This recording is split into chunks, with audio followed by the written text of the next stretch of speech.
Sir, ಇದು ಒಂದು ರೀತಿ ಅನಧಿಕೃತ ಲಾಕ್ಡೌನ್ ರೀತಿಯಲ್ಲಿ ವಾತಾವರಣ ಆಗ್ತದೆ. ಯಾಕಂದ್ರೆ ಮೇಲಿನ ಮೇಲೆ ಈಗ ಅಮೆರಿಕ ಕೂಡ ವಾರ್ನ್ ಮಾಡ್ತಾ ಇದೆ. LPG ಸಿಗ್ತಿಲ್ಲ, LPG ರೇಟ್ ಕೂಡ ಹೈಕ್ ಆಗಿದೆ. ಅದು ಈಗಾಗಲೇ ನಾವು ರಾಜ್ಯ ಸರ್ಕಾರದಿಂದ ಕೇಂದ್ರಕ್ಕೆ ಪತ್ರನೂ ಬರೆದಿದ್ದಾರೆ, ಮನವಿ ಮಾಡಿದ್ದಾರೆ. ನಮಗೆ ಕೊಡಬೇಕಾಗಿರ್ತಕ್ಕಂಥ ಅಲಾಟ್ಮೆಂಟನ್ನು ಕೊಡಿ ಅಂತೇಳಿ. ಮಾನ್ಯ ಮುನಿಯಪ್ಪನವರು ಕೂಡ ಅವರು ರೆಗ್ಯುಲರ್ ಟಚ್ಚಲ್ಲಿ ಇದ್ದಾರೆ ಅಧಿಕಾರಿಗಳಿಗೆ.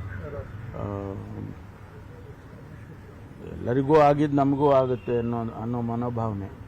ಆದರೆ ನಮಗೆ ಅಲಾಟ್ಮೆಂಟ್ ಕೊಡಬೇಕಲ್ಲ, ಬೇರೆಯವರಿಗೆ ಬೇರೆ ರೀತಿ ಮಾಡೋದು, ಇನ್ನೊಬ್ಬರಿಗೆ ಇನ್ನೊಂದು ಮಾಡೋದು, ಆ ರೀತಿ ಅಲಾಟ್ಮೆಂಟ್ ಆಗಬಾರ್ದು. ಸಿಎಂ ನಿನ್ನೆ ಪತ್ರ ಕೂಡ ಈ ವಿಚಾರವಾಗಿ ಪುರಿ ಅವರು ಬರೆದಿದ್ದಾರೆ. ನಮ್ಮ ರಾಜ್ಯಕ್ಕೆ ಕೊಡಬೇಕಾದಂಥ ಅಲಾಟ್ಮೆಂಟ್ ಕೊಡಿ. ಅಲ್ಲ, ಅದಕ್ಕೆ ಸ್ಪಂದಿಸಬೇಕಲ್ಲ ಕೇಂದ್ರ ಸರ್ಕಾರ. ಬಹುಶಃ ಈ ಚುನಾವಣೆ ಆದಮೇಲೆ ಮುಖ್ಯಮಂತ್ರಿಗಳು ಯಾರನ್ನಾದರೂ ಡೆಪ್ಯೂಟ್ ಮಾಡಬಹುದು ಕೇಂದ್ರಕ್ಕೆ. ಮುನಿಯಪ್ಪನವ್ರನ್ನ ಮತ್ತು ಅಧಿಕಾರಿಗಳನ್ನ ಡೆಪ್ಯೂಟ್ ಮಾಡಿ ಅವ್ರ ಜೊತೆ ಚರ್ಚೆ ಮಾಡಿ ಸಾಲ್ವ್ ಮಾಡೋದಕ್ಕೆ ಪ್ರಯತ್ನ ಮಾಡ್ತಾರೆ ಅಂತ ಅನ್ಕೊಳ್ತೀನಿ. ಈಗ ಪೊಲೀಸರ ಅಂತರ್ಜಿಲ್ಲಾ ವರ್ಗಾವಣೆಗೆ ಸಂಬಂಧಪಟ್ಟಂತೆ ಒಂದು 500ಕ್ಕೂ ಹೆಚ್ಚು ಮಂದಿ ಕಾನ್ಸ್ಟೇಬಲ್ಗಳು ದಯಾಮರಣಕ್ಕೆ ಕೋರಿ ರಾಜ್ಯಪಾಲರಿಗೆ. ಅದರ ಅಗತ್ಯತೆ ಇಲ್ಲಪ್ಪ.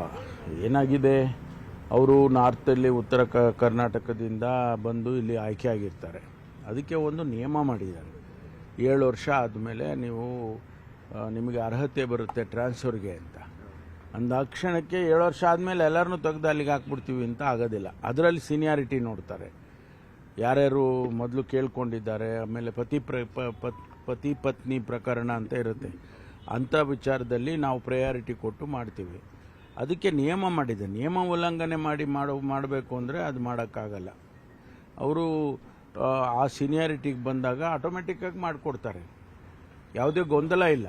ಇವ್ರುಗಳು ಯಾರೋ ಗೊಂದಲ ಸೃಷ್ಟಿ ಮಾಡ್ಕೊಂಡ್ರೆ ಅದಕ್ಕೆ ಇಲಾಖೆ ಏನು ಮಾಡುತ್ತೆ? ನಿಯಮವನ್ನು ಸ್ಪಷ್ಟವಾಗಿ ಮಾಡಿದ್ದಾರೆ. 7 ಇಯರ್ಸ್ ಆದಮೇಲೆ ಮಾಡಿಕೊಡ್ತೀವಪ್ಪ, ಅದರಲ್ಲಿ ನೀವು ಪ್ರಯಾರಿಟೈಸ್ ಮಾಡ್ತೀವಿ ಅಂತ ಒಂದಷ್ಟು ನಿಯಮ ಮಾಡಿದ್ದಾರೆ. ಅದ್ರ ಪ್ರಕಾರ ಮಾಡ್ತಾರೆ. ಈಗಾಗಲೇ 300-400 ಜನನ ಮಾಡಿದ್ದೀವಿ. ಈಗ ಏನಾಗಿದೆ ನೋಡಿ, ನಿನ್ನೆ ರಿಕ್ರೂಟ್ಮೆಂಟ್ ಆಗಿದೆ.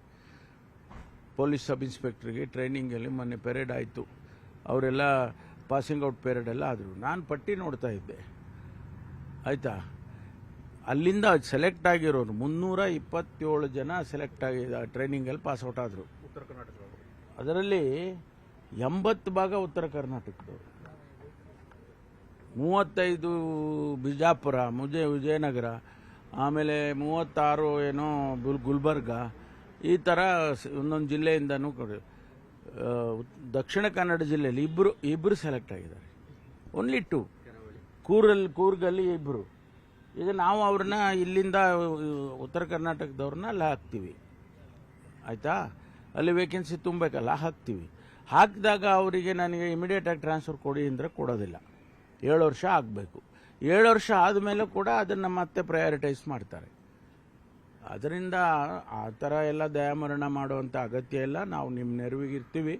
ನಿಮ್ಗೆ ಯಾವುದೇ ತೊಂದರೆ, ಬೇರೆ ರೀತಿಯಲ್ಲಿ ಯಾವುದೇ ತೊಂದರೆ ಆದರೆ ಅದನ್ನು ನಾನು ಸರಿಪಡಿಸ್ಕೊಡ್ತಕ್ಕಂಥ ಕೆಲಸ ಮಾಡ್ತೀನಿ. ಹುಬ್ಬಳ್ಳಿಯಲ್ಲಿ